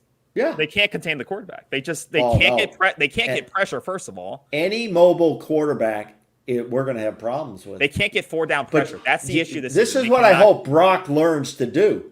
When you see an opening for 5 or 6 yards, take it. Yeah. Just say to yourself, if I see 5 yards, I can get 5 yards, I'm fucking taking it. Yeah. Unless it's a 3rd and 10, okay? I mean, Brock Glenn can run the football and then get your ass down, okay? Yeah. The only saving grace was these special teams plays. And I give the team credit. The freshman, once again, Edwin Joseph, who's his 2nd or 3rd block this year. These are players where you say the effort's still there. The effort was 110% on Saturday. And there's no doubt about that. You know, these are the big plays I love to see. And once again, it's the young guys. It's Edwin Joseph and these guys getting playing time on special teams who are But KB, this is why I say that for some of these guys, yes, they have ceiling to reach, but some of the guys, they've reached their ceiling. No, I totally agree. These senior guys, right? Daryl Jackson's an example. He doesn't seem to make an impact. Joshua Farmer. He was hyped. Daryl Jackson was hyped. He was off of football for a year. Now I'm starting to hear the hype now. Here's what I'm starting to hear on the wire, so to speak. Oh, wait till we get Destin Hill back. Oh, wait till we get him back. Guy hasn't played football in 5 years. Yeah, all of a sudden, he's going to set the world on fire? No way. No way. Come on. Who sends that stuff out? Yeah. Come on. And then you look at plays like this. Like this defense last year, it just you get beat so many different ways. Look at. Do you feel the cornerbacks are a problem? I think there's talent there. I think they're having to hold up too long. Yeah. Look at a play like this. Look at the pocket. Look. No, he just sits back there, deliver. Yeah. But they gotta finish play. Like I know it went right through his hands. No, it's right through his hands. Right through his hands. I get it. But they're there though, KB. The guys are there. But the coverage is there. You have to make plays. No, I know. You have to make plays. And this is a big first down, 25, 30 yards on that play. You got to make those plays in big games. No, I get it. Right through his and the triple coverage right there. No, I know. No, I know. You got to make those plays to win games. So yeah, that's it. Maybe we're in that phase, as they say, when you're rebuilding, you lose big, and then lose little, and then you win little, and then you win big. I mean, last year we were in the win little stage. And what stage do you think we're in? Well, last year they said we were in the win little stage, and we're going to get to the win big stage. Well, now we're in the lose big phase. Yeah, exactly. So I don't believe in that stuff anymore. You don't? I mean, that's just okay. It's BS. But how do you think the linebackers played? They're all young. They're learning. So I can't rip them that much. No, that's all we got. DJ Lundy. You can. Well, he's not on the field anymore. What happened to Sean Murphy? Is he hurt? I think he's hurt. Yeah, he's hurt. I think the reason why your run game defense struggles is one, your defensive line, interior defensive line, but two, I think the linebackers are underperforming. You gave up 265 yards rushing again. Yeah, I mean, your rushing defense is horrible, and it's a combination of your defensive line and your linebackers. Okay, you're not the linebackers. There's no Marvin Jones Sr. on that linebacker core. No. He's not there. There's no Derek Brooks on that lineup there. There's no Kalen DeLoach. There's no Tatum Bethune. There's no Bethune. There's no Ernie Sims on there. There's no guys yet, but they're young. Let's be fair. They might not have hit their ceiling. They need to get more reps. Blake Nicholson, this is his first year of really being out there a lot, okay? He's got some skills, but he's not a big hitter. He's not a guy who goes up and blows up a hole. He's more of a coverage guy. He's more of a blitzing guy. He's not a big blow-up guy. Yeah. Okay, and that's for some, but they're young. So here's the deal, Mike Norvell. Play the young guys. Find out what you got. Okay, find out what you got on this team, because it's not about wins and losses. The season's over. You're not going to a bowl game. Yeah. Okay, you're not going to a bowl game. So you're going to lose all that practice time for a bowl game. Okay? Yeah. but you're going to lose recruits. So you got to find out who you got here. That's really where we're at. I mean, what are we missing? Is that where we're at? No, but this is the stuff that pisses me off, though. Like, look at this right here. How does this happen? Look at the running lane here. Okay, hold it right there for a minute. Oh yeah, look at that. This is the game. No, you know what that is? You know what that is? That's what good offensive line coaching does. And terrible defense, like this. And terrible defense. What these guys did, all these guys, either they were in the wrong gaps or the offensive linemen were able to turn them. Okay, this is one thing I learned early playing ball. If the guy's coming to the hole you're in, if the defender is there where the play is being run, then I can't turn the guy the other way. All I can do is try to move him out of there in the direction he wants to go. So maybe our defenders wanted to go that direction, so they just took him that way. Then that becomes the running back's decision. Which way do I take this? That's important. I believe our running backs are good enough to understand that. In this case, our defensive line, look at that hole. Christ, the only guy there is the referee. But look at 24. What is 24's decision making there? He looks like he's coming on a blitz, and then he stops when he sees the ball handed off. That's what it looks like to me. Yeah. See, that's what it looks like. This was a good fake, yeah, and he was coming on a blitz. Yeah. They caught him on a blitz. And there it is. Yeah. And 24 was out of position. Who is 24? Is this no. I can look it up. Yeah. And there's but that is the thing too, is that, and I keep saying this, is balance. This Florida State offense has not established any sort of balance. 24 is Rodell Williams. What the hell? No, that's a running back. No, I know. They have so many numbers, two numbers to the same guy. But that's the thing Florida State has struggled with, is that they have not been able to establish any sort of balance on this. Is KJ Kirkland, the freshman. Kirkland. And so they haven't been able to establish any type of balance running off. And this is what Clemson burnt you with, is that they're trying to blitz because they think he's going to drop back and pass, but then he burns you with the drop. And it's because they don't know if he's going to use his legs, he's going to run the ball. That's balance. And that's balance. It's pure balance because they beat you both ways. And nobody respects Florida State's ability to run the ball anymore. Well, that comes back to your point, KB. We got to bring in an offensive coordinator. I think that's going to happen. I believe that's going to happen. And that generally does happen that way. Yeah. You know, the coach's offense sucks. He's been calling the plays. So he gets the word in his ear or comes his own decision. I got to bring in another guy, but that guy ain't going to be cheap. Okay? That's not going to be a cheap guy to bring in. Well, and the question is, who do they bring? Who do they go after? Who wants to do that? Hey, you ever heard of a guy named John Gruden? He's out there. No, John, he wants to get back in. Did you hear that story? He's not an offensive. Yeah, no. John Gruden is an offensive guy. No, he's not. No. Yes, he is. The question is will he come back? Would he come back as an offensive coordinator? Why was he out of football? Because of some emails flying around on feminism. That's what it was about. And that's what no other NFL guys had all that shit out there, right?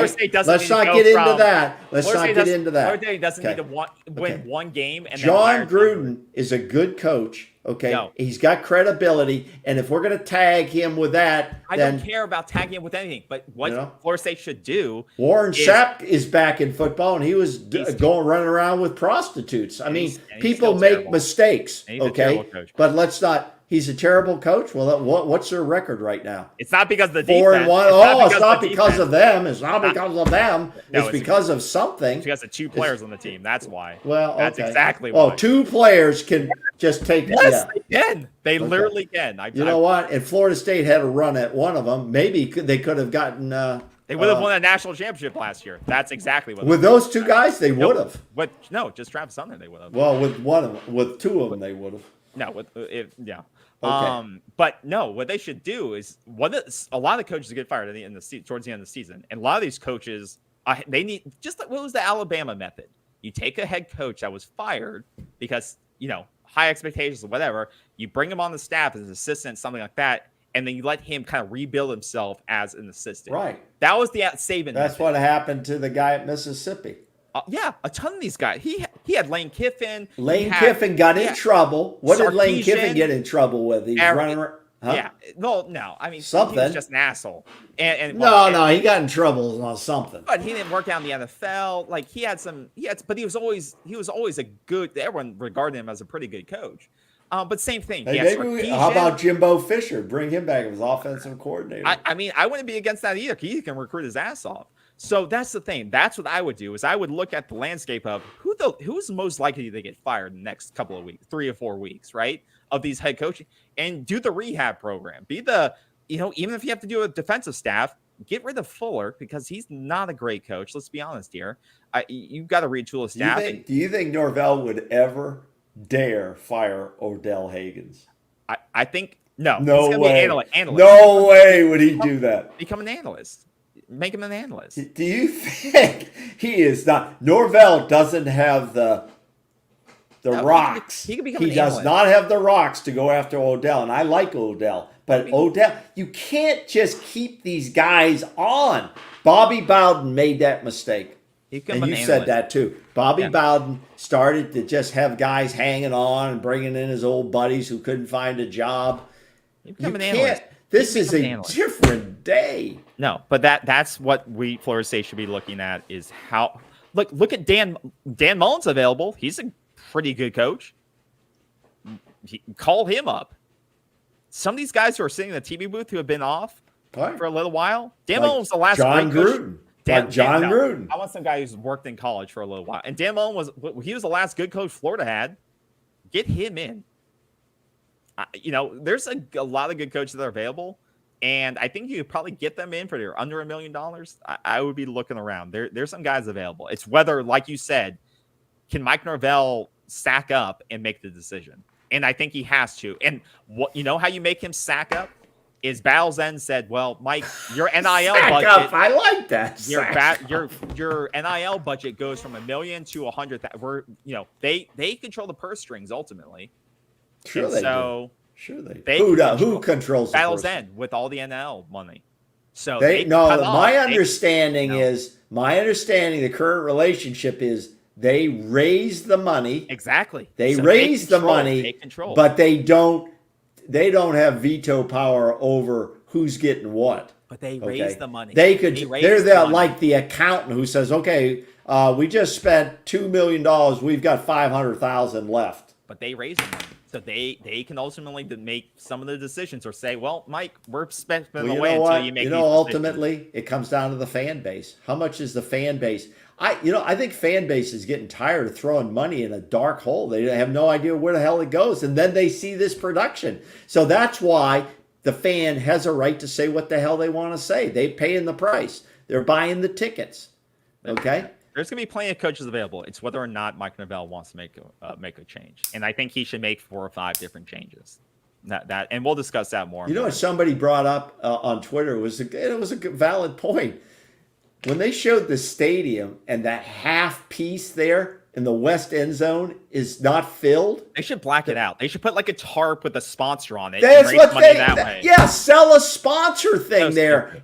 Now, the broadcasters did say that's all being constructed. But if some recruit just puts it on for 10 minutes between his video football game, and he says, what the shit is that? Because these morons in the athletic department can't make the connection. Terrible. Say, oh, wait, we have this open space that we could let's sell it. Let's sell it. But I know they can't do it permanently because there is construction there. But at least on game days, we could target it and put a sponsorship over it. A nice sponsorship thing. Exactly. We're going to be on primetime TV. Let's take advantage of it.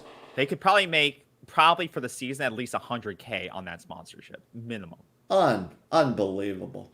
I mean, it's terrible. What are they thinking? Okay, and there's probably people out there, well, I'm not listening to these guys. They're so negative. We're not negative. This is reality. Don't 100K could go towards the Alex Atkins buyout program. Don't confuse our reality with negativity. Because if you want all positive hugs and kisses. Then go to War Chump and some of these other guys, the Redneck Review. Go check those guys out because they're in love with everybody. But all of a sudden, when the wheels fall off, oh, well, now, I watch across all this shit. And it gives you, it's like news, national news. I watch it across all kind of channels. I don't just watch one. I can barely stand to watch Florida State game on Saturdays anymore. No, but I know I'm intrigued to watch because I want to see these young guys and who's going to be on this football team in 25. Well, yeah, that is. And now these young guys are hungry. These young guys see, oh shit, blood's in the water. I'm going to take advantage of this shit. And Landon Thomas is a good example of that. Brock Glenn is a good example of that. Yeah. Amari Williams is a good example of that. Some of the young corners and safeties are examples of that. Yeah. Okay. Once again, there is, there is still talent on this team. You just have to get it on the field. You got to find it. There. You got to find it, and you have to get it on the field because what they say about Mike Norvell is that he's more of a, if you don't practice well, you don't play well. And that's not always the case. Some guys don't practice well. So, like Jameis Winston, they always said was a terrible practicer, but when it came to game time, he showed up. So I hope, where's Charles Lester? Wasn't he the big primetime? No, Mike says, no, he's learning. He says the same words. I like his work habits. What the Nobody asked any other questions. The guys who have access. I'm calling Florida State media guy, okay, who calls the names out, who asks the questions. Allow us or allow me, okay, to come and ask professional questions to your coaches. Will you allow that? No, they won't. And that's why these guys with access are afraid to ask because they're afraid to lose their access because they do this shit full time. I will ask professional questions. They're not leading. Because here's what they'll ask. Some young guy who gets access will ask this, okay? He'll ask, do you think the play of Brock Glenn will be a motivator now for this football team? It's such a loaded, leading question. The coach, of course, goes, well, of course, yeah. Well, we're going to learn from this. It's so boring, okay? They don't ask questions that will resonate with the fan base. And the fan base is paying some of these guys to provide these message boards and constant shit, but they break no stories about anything. Tell us what DJU's contract is.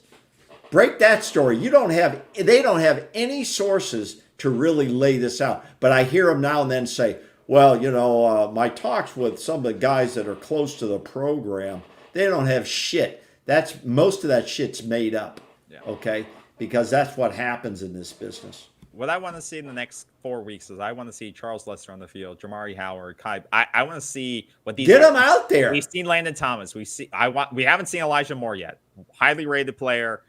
Supposedly he got some snaps. They said he was on the field. Bud said he was on the field. Did he have any snaps? I didn't see it in the snap count. Maybe I was wrong. I didn't see him in the snap count, but maybe I missed that.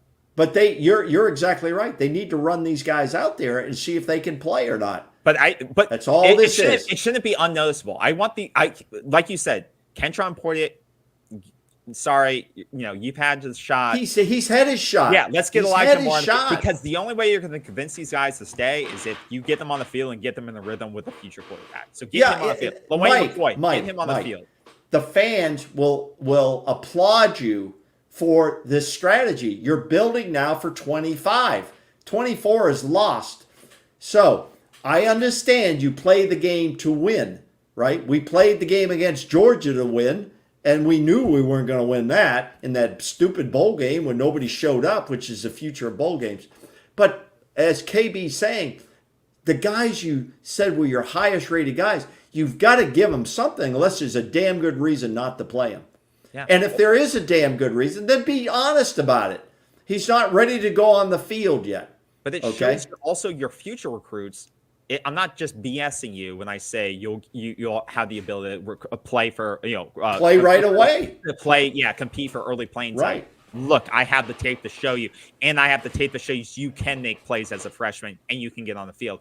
Look at Leighton Thomas. That is also a way to recruit these players, is to say you can make plays at Florida State as a freshman. Instead of just saying, oh, wait, we're going to give Kentron his third year to try to make a touchdown. Like, it's not against him as a player or person. He's not made going to a the couple NFL. of big plays in his career. I'm not saying that. He could. I'm saying he's not going. I'm not saying that because I don't He'll know. He'll be an undrafted free agent at best. But I'm just saying, I want to see what these guys we brought in, what they can do. I want to see 20 snaps of them on the field, 25, 30 We're snaps both of them saying on that. the field. Developmental, that's what we're saying. Correct? I want to see them on the field. Yes. That's what we're saying. You don't care if they win the game, but we'd like to see them win, but we want to see them win with new guys. But if we're going to lose and if we're going to see mistakes, I'd rather these guys make mistakes so that they can learn from them. Then old guys make mistakes. Yes, exactly. Yeah, there was, according to PFF, and then Bud Elliott said this, I'm quoting Bud a lot because I respect him. And he doesn't have access. He's not. He doesn't go to the pressers. He doesn't have access because he finds them boring. He said there were, PFF said there was, I think they said 3 to 5 drop balls in their grading system. 3 to 5. And if those balls, or the one was the penalty on Otto that wiped out like a Benson, 50-yard gain. Yeah. That was a great throw. Brock would have had nearly like 280 yards passing. It was a great play. You know? He would have had close to 300 yards. And you know what we're looking at? We're looking at a Brock Glenn. The guy's only played a couple of games. That's it. Saying. And he was pushed into these situations that were not favorable. He's had to start in 3 straight ranked games. 3 straight ranked games for his first 3 starts. You don't think this guy's going to gain a lot of confidence now? He's thinking, this is my shot. And this is what happens. It's your opportunity. So Mike should go to him on his own and say, this is your opportunity. Yeah. You're going to play. Win or lose, you're going to play. We're going to be playing a lot of new guys. Just go out there and play ball. Yeah. Go out there and play ball. We'll simplify this for you. You let us know if you're uncomfortable with any of the game plan we're putting in. We're going to put in stuff, and you just go play ball. Play ball like you did in high school. Go play ball. I mean, they haven't made his development easy with 3 straight top 15 opponents he had to play. Like they've not made his development easy, but he's making the most of it. This is his opportunity, and I hope he does well. But I was excited. Now I'm excited to see how he develops. I really am. But he's getting no help from that offensive line. It's going to be tough. Yeah. He'll be lucky he doesn't get hurt. Well, and that's it's the same. I hope we're not repeating the same cycle of how James Blackman, where he used to get abused behind that. James Blackman got his ass beat up. Same with DeAndre Francois and how same thing. Like it's like a cycle of some of it's freak. I mean, quarterbacks get hurt. Let's not be wrong. But James Blackman literally got abused behind that offense. He got beat up. And those guys just. I hope we're not continuing the same cycle. I don't think anybody can challenge us on that. This is a shitty offensive line, and somebody needs to be held accountable for it. Yeah. But you know what? The media needs to be held accountable for not asking Mike who is accountable for this. Yeah. Exactly. Because they're too afraid. Because every press conference is the same, and they always go, "Okay, we'll start our question." This is the guy's one. We'll start our questioning with Bill. I'm not going to give names. We'll start with Bill. And it's from War Chump. Okay? And then 2 questions later, I don't know how many, there's like 3 people there. Three questions later, we're Bill again. Bill gets like 5 or 6 questions. They're all shit. Okay? Nothing you learn from. And then those guys complain that they're boring. Well, if you have a boring press conference, it's because you're not asking good questions. Yeah. Period. Okay? Period. But I think we're on the same page. It's more about developmental than wins. Yeah. Okay. Who do you think's winnable left? Charleston Southern. Yeah, Charleston Southern. I think that's it. I think you're gonna be. Florida's playing decent ball right now. They're playing. Miami's undefeated. I think Miami's a little overrated. I think 2 straight nail biters. But here's the problem, KB. But you're going to be the underdog in every game, and that's how you should play. Except for Charleston Southern,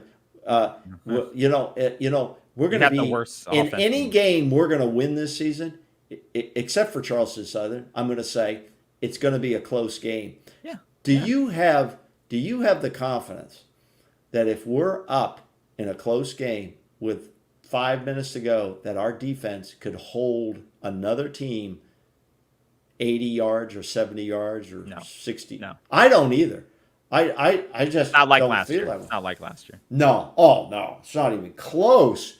The defense won the ACC championship game. Brock Glenn didn't win that game. He did enough not to lose that game. Exactly. It was the defense that won those And that's not to say he couldn't do a drive to score, because like I said, it's about development. And I think he's gone better. And plays like this are what have changed in this offense. This play, whatever you want to call it, gritty or whatever, but this play, 4th and 9, if this play doesn't convert, this game becomes a blowout right here. But this showed me a little bit something about, and this is the change in the offense. We go from DJU to this. He does the pump fake there. That's a mobile quarterback. And he That's puts his all body he on has the to line. do. Yeah, and he put his body on the line. 4th and 9 right Yeah, there. I thought he was hurt, right? He got hurt at the end of the game. You know that. Oh, yeah. He had something. I don't know if he pulled a groin. He kept holding his inner leg, which is generally a groin muscle. So, and you know what? We're not going to know anything because Mike ain't going to say shit. That's his policy. And of course, the insiders won't ever find out anything. But they always go, well, we know what it is, but we can't tell you guys. Well, why the hell am I paying you a subscription fee if you're not going to tell me anything? Oh, look at that. Right after that play, he delivers that rocket right after. But plays like that are, that does motivate a team to say, my quarterback's is able to make a play. I agree. I agree. If they don't do that right there, I mean, that leads right to the touchdown right there. You know what, though? Go back and show him standing in the pocket. Go back and show and freeze it, him standing in the pocket. All right. I mean, that sequence right there is what you can build off. Now, of. frame it when he's getting ready to deliver the ball. But see, they have to respect that handoff right there because exactly he could keep it or run. He has to. Handoff. He has to. Right. Stop right there. This guy looks like a quarterback. Yeah. DJU looks like a quarterback, but this guy can run. Yeah. And if he learns anything, now here I don't see a lot of freedom to run anywhere here, and he does the right thing. He delivers the ball. He might be able to get outside this guy, but this guy's coming for him. These 3 guys are coming for him, and he makes the right move to get rid of the damn football. And he can throw it. He's got a gun. Look at that window. Yeah. He's got a gun there, and he zips it in. That is a tight window. Yeah. That is not a. And let's be clear, KB. And I'm saying this. You can say, I'm not saying this guy is the future of FSU football at quarterback. I'm not saying he's ever going to win a championship at Florida State of any type. But he gives us reason to want to tune in to see how well he takes this team and how well he does. Exactly. But he's going to throw some bad balls. He's going to have balls picked off. He's going to fumble balls. You've got it. You can't put him on a short leash. You got to find out what he is and who he is. I agree. And like you said, if you can build, he looks like a guy. If you put the right piece around him, you can win games. Like this is a guy. If you can come up somehow with an average offensive line and you have weapons, he can deliver the football. Like there are things. That's my feeling. That's my feeling. He's not dumb back there. He can deliver the football to the right places, right? That's the thing. He would have had almost 300 yards behind a horrible offensive line and behind a rushing game. What did we have? -2 yards? What was the rushing 22 yards, 22 yards, 23 yards, and 23 carries. 23? One average. Oh. That's the thing. There was no balance, and he was still able to pass the ball. That's got to be a history thing for Florida State football. I mean, for the rush game. I mean, it's got supposed to be. It could be the worst rushing attack in 10 years. Now, do we say that the guys we recruited running back, that's as good as they are? No. It's an obvious mark, and it's got to be frustrating for them. And if you got a guy like Cam Davis, he's got to be saying, shit, is this going to get any better next year? Or Sam Singleton, who's barely been on the field, is this what I'm going to be running behind? Yeah, it's terrible. It's terrible. But yeah. You know who got lost in all this? Who was the guy from Penn State? What's his name? The transfer. He's been here 2 or 3 years now. What's his name? He's not playing at all. He's not playing at all. I mean, I don't think he should be though. I mean, it's really. no. I don't think he would make any difference. Right now, I'm not saying he would make any difference. You could run the guy from Boise State who already has 1,000 plus yards, and he's could not run doing anything anybody. line. He's not doing it. You could run anybody. You can't. It's not there. This is worse than when Cam Akers was here and he was getting basically blown up, and he still made it happen. But this is worse than that line. But yeah, that Keziah Holmes. That's Keziah Holmes. I don't think he's a bad back. I don't know. I don't know if he's hurt or they're just not they want to play the young guys. I would rather play Keziah. Yeah, but or Cam. Sorry, I'd rather play Cam. And then Roy. Can you imagine what Cam Davis must be saying? He's got to be going, shit, Dad, I can't. Mom, I can't. Well, when Cam still carries people 3 or 4 yards when he does get. He does. He does his best. So it's not their fault.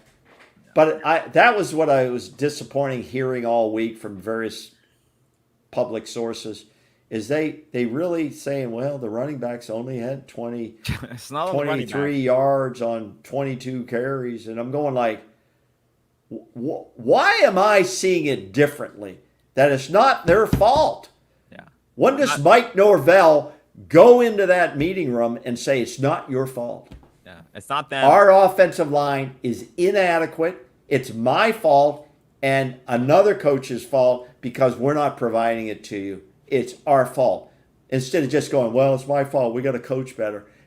Mike, that shit ain't selling anymore.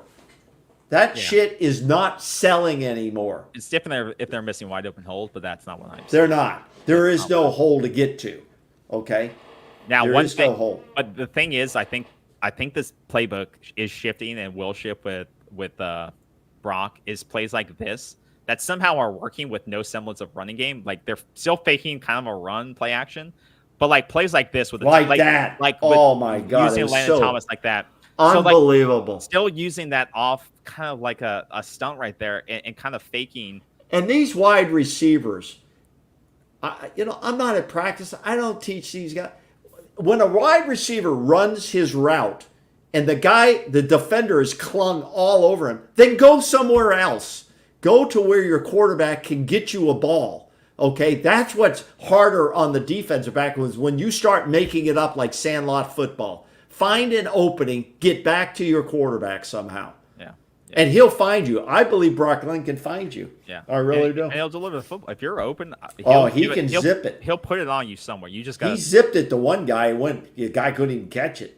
But like this is what I like seeing from Hakeem Williams too. Like he caught the ball and he got after the catch too. That's what I want. Like, I said that. Yeah, he had 6 grabs, 5 catches, 45 yards. But Hakeem Williams can play. He can play. He can play. You get him out there. This offense has not helped him, but he's getting the ball in his hands. And now you've developed another weapon that these teams are going to see this Landon Thomas say, this guy can hurt us. And Amari Williams. Amari Williams. Then guess what? Then that takes away one linebacker for sure. Two. If you have both of them on the field, you have 2 big guys who can. You have to have a threat. Yeah. And then if Brock Glenn starts to use his feet a little bit, grab 4, 5, 6 yards on a first or second down. That's 4 yards. That opens up the field for your running game, hopefully. It opens up the field. Yeah. Now, before we get off the air, which we're leaving here, it's been a long show, but we had a lot to get off our chest. Yeah. This is what people have been complaining about most of the week. Hey, Mike, if you're listening, I know you're not, buddy. But Coach Norvell, people want you to stop running that wide receiver screen shit. Oh, God, that doesn't work. It's so bad. It doesn't work. It may work in practice against the scout team, but they ain't playing the damn scout team out here. You're going to be playing Duke, which is a good team. Yeah. You're going to be playing Notre Dame at Notre Dame. You're going to be playing Miami. That shit ain't working. Look at the stats. See what you're getting out of it. Now, I think what Mike's trying to do is, we're stretching the field, not only laterally, but vertically. So we're going to stretch the field. We'll find another way to stretch the damn field. It worked early in the game. That shit ain't working. It worked one time. It worked because this play it worked. Okay, This it time relies on the two Blocking. receivers to block. Well, look at the blocking there. Look at No, was that okay. Jakai who actually blocked. Most of the Yeah. time they don't block, but look They at this don't guy. block, or Look they at- don't get look at the on a block. guy. Look at the block there. No, I know. So, okay, if you can show that you can get 5 to 7 yards on that play, then take it. But it's You gotta risky block. too, You have to because block your some ass guy off. can pick that damn ball off. They're looking for that play. Yeah, you got. They're looking for that play. So what you should do is set it up like you're going to do that and go the opposite way or some shit, because they're looking for it, and eventually they're going to pick one of those off. And it's going to be a pick six. Yeah, it came very Now, close. the last thing I have to say, and then I'm done, and we can close this. What's our turnover ratio for the season? I mean, Probably not good. It's like my softball team. We're 0-5 again. You know, we're not producing runs. Our turnover of that scoring thing. But turnover ratio is on this team is going to be horrible. Well, you discussed it already. I mean, yeah. Did we? What's the turnover? No, I mean they had chances to intercept balls. They just didn't do it. Well, I was hoping to see. Oh, here it is. Turnover margin. Wait a minute. Turnover margin. Don't cut off yet. Let me see. Turnover margin is shit. There's so many numbers here. Oh, turnover margin is like -5. Yeah, it's not. No, it's -6. So that means we don't have. We're on the minus side, which is not the side you want to be on. Yeah. No, Right? I mean, DJ had a good amount of interceptions. He was like 3 of 3 Well, and 6 it is what it is. and But it we're brought not that taking the interception. ball away No, from you're not anybody. you're not And we're trained. not outscoring people. So you know what It that doesn't have adds anything up? to- yeah. You know what that adds up to? It adds up to 1-5. Yeah, and Probably lucky to have the one win, to be honest. No, When- you when you I mean, look you at got the outgained. You numbers- got outgained against Oh, Cal. But the shit. big thing in that game that you did well, you did better in this game, is time of possession. You were able to possess the ball a lot longer. You got to against score Clemson. though. Yeah, you're right. You got to score. But the longer you can keep the ball, You're and right. possess the ball, and then score on Right. the end of it, you keeps the other team on the Right. field. And when a team's not explosive like Florida State isn't, the more Right. you can stay on the field Yeah. and then cash in, it helps your defense that's not elite right now. So yeah, but time of possession, they got better last week with 28 minutes, and that's how you beat Cal too, is that you were on the field a while and then you converted. You know, And we you have got- one guy who's going to go, I think, pretty high in the NFL draft. You know who that is, right? It's not the kicker, the punter. Yeah, it's Mastromano. Yeah, I think he'll do pretty It's well. But Mastromano. others don't go high, but he'll get drafted. He's pretty legit. Yeah, he's good. Hey, Aguayo went number 1 to the Bucks. Wow, was only there 3 years and he was gone. barely. Well, that's it. If you don't produce, you don't play, and you're out of the league. Yeah. That's the caliber Florida State has to get to mentally. Yeah. And we can't keep recruiting 3-star offensive linemen. If that's all we can get, then we'll take them. But if you don't have any other choice, No. But, I would just go to the portal. well, then you might as well go to the portal. It'll You're take right. 4 years to develop a 3-star lineman. Yeah, so. I mean, why are we bringing these guys in for official visits? 3 stars. I don't. Yeah, because Unless Mike you've got a Gravel good reason to know that, hey, yeah, the guy just doesn't go to those star camps and he doesn't get it. This guy's a legit player. He's played top notch. There's a reason Alabama and Georgia aren't recruiting 3-star linemen. Yeah. Let's just unless they're recruiting him, I wouldn't recruit him. That's got to be the strategy. If they can't uncover that gem, then you're probably not you're seeing right. it. You're Let's right. be honest. Yeah, who's Ohio State, Georgia, Wisconsin, these Oregon, Arkansas. Penn State. Who are they bringing in? Clemson. Now, Clemson, they're not going to the portal. Now, Dabo got that shit off his shoulders so far. No, he's bringing guys in, and he's they're not competing developing. for national championships though. Not anymore. Yeah. So he needs We'll to prove see. it this year. If he wins the ACC, gets the playoffs, then And we're not saying that you shouldn't go to the portal. I still believe the portal is a valuable tool. Their fans believe they need to get Okay. 3 to Well, 4, I believe 5 it. guys. I out of the believe. portal each year. Are you gonna lose some of those? This portal that we had for this year It's been is terrible. horrible. He struck out. Horrible. First year Mike Norwell struck out, and it's. And here's another thing. But Okay, we gotta go. I gotta go. Here's the last I'm thing talking is tonight. what we got to stop giving all of these legacy scholarships too. Okay, but Marvin Jones was a highly rated recruit. I'm not saying Marvin Jones. There's other guys on this team who aren't going to see the field. Who? Osterwich. He's an offensive lineman or defensive lineman. Scholarship? He's a legacy guy. He's not a scholarship though. Now we're looking at Peter Warwick's son. Okay, the guy's like he's not a 3-star. scholarship. No, I'm just saying. Who gives a shit?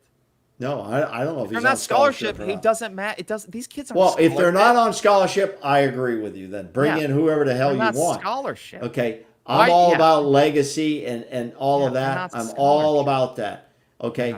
Okay. And the last comment is this: when War Chump starts talking about, well, under Daryl Mudra, most of those guys aren't old enough to even understand who Daryl Mudra was. I was in the stands when Daryl Mudra was the coach. He was a head coach coaching from the press box. That was his deal. He can better see the field. He coached from the press box. He was here 2 seasons. He was gone prior to Bobby Bowden. That's all I got. All right, cool. All right, so a lot over. We'll obviously be talking about, no, we have a bye week this week, so probably no show the rest of the week. Bye week, and then we have Duke on Friday night of next week. So unless something pops up, unless Adkins gets fired, then we'll be on the air immediately. Or if obviously, if hopefully, like you mentioned, Brock is healthy. But a good thing is that we have another week for him to rest up, because it did look like he got hurt at the end of that game last week. So hopefully he's resting up and he's healthy to go. But like I said, they did have packages ready for Luke, so. Seems like Mike is ready to run with Luke, potentially if Brock's not healthy, but we'll find out. Well, shit, he has no choice. But I don't know if, we'll see. We'll see as news comes out. So we'll take it from there. No show until further notice, unless we hear some news. And have a great rest of your week, y'all. Thanks for tuning in. Like the show, subscribe, and go Noles. We will see you soon. Go Noles, and have a great rest of your week, guys. And stay safe if you guys are in the hurricane zone. We're praying for you. Take care, y'all. See ya.